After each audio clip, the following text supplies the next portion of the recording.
Hi folks, I'm here today with my wife Yang to deliver our final video message to you. We've been honored and privileged to serve the people of the 39th Legislative District.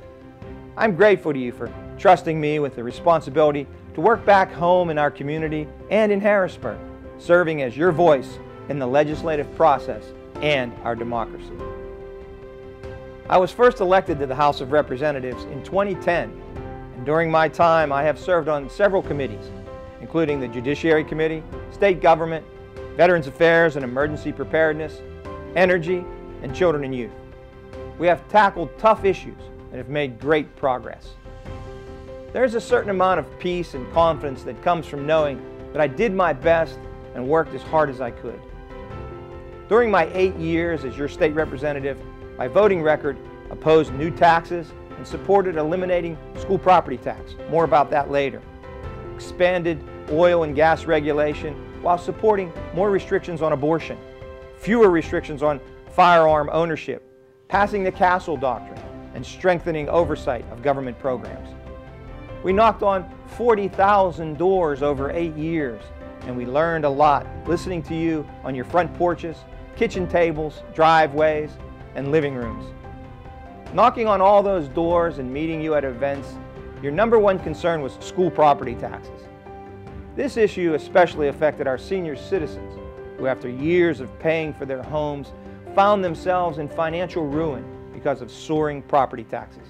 Last November, you voted on and approved a constitutional amendment which allows local districts to exempt 100% of the assessed value of their homes.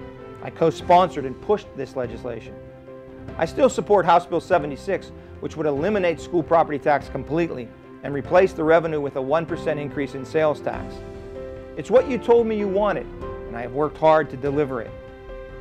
I have kept my promise to veterans, from adopting the veterans designation on our driver's licenses, to exempting 100% disabled veterans from property tax, to placing a veteran on the Civil Service Commission to help returning vets find jobs. 2 pieces of my legislation made stolen valor a crime and added new decorations to our military and veterans service. All the while, I have been active speaking at veterans events and creating our highly popular Veterans Picnic each year. I reduced my official spending, actually giving money back each session. I have also supported legislation to reform public pensions, privatized liquor sales, passed numerous state budgets without raising taxes. I supported religious liberty, including the In God We Trust proposal, which encouraged schools to post the national motto, which started right here in Pennsylvania, as a way to celebrate and promote positive values in our culture. I know that accomplishments do not happen in a vacuum. It takes the work of a diverse body, such as the House of Representatives, people from different economic backgrounds, professional backgrounds, geographic areas of the Commonwealth, and yes, even from the opposite party, to really make a difference in the district and across Pennsylvania. I've worked across the aisle, and 95% of my legislation passed the House unanimously or nearly so. I kept my promises and was completely accessible.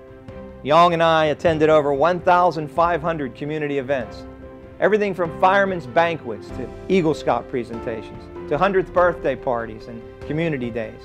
We enjoyed that very much. Yang and I hope you will all stay in touch. People often ask me why I serve.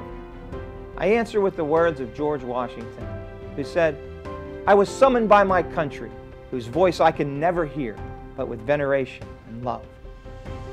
I want to thank my family, my wife Yang, and our sons, Nick and Matthew, who are both officers in the Air Force. Their love and support are unmatched. They are my rocks. They also sacrificed much. Missed family events, birthdays, and precious time with my grandchildren, which can never be recovered. In addition, I was reminded of something that is often said but not always fully appreciated. All legislators are only as good as our staff. Staff who gives up their late nights and weekends, postpones vacations, doesn't get home in time to tuck children into bed, and all these lost moments because they're here helping us serve.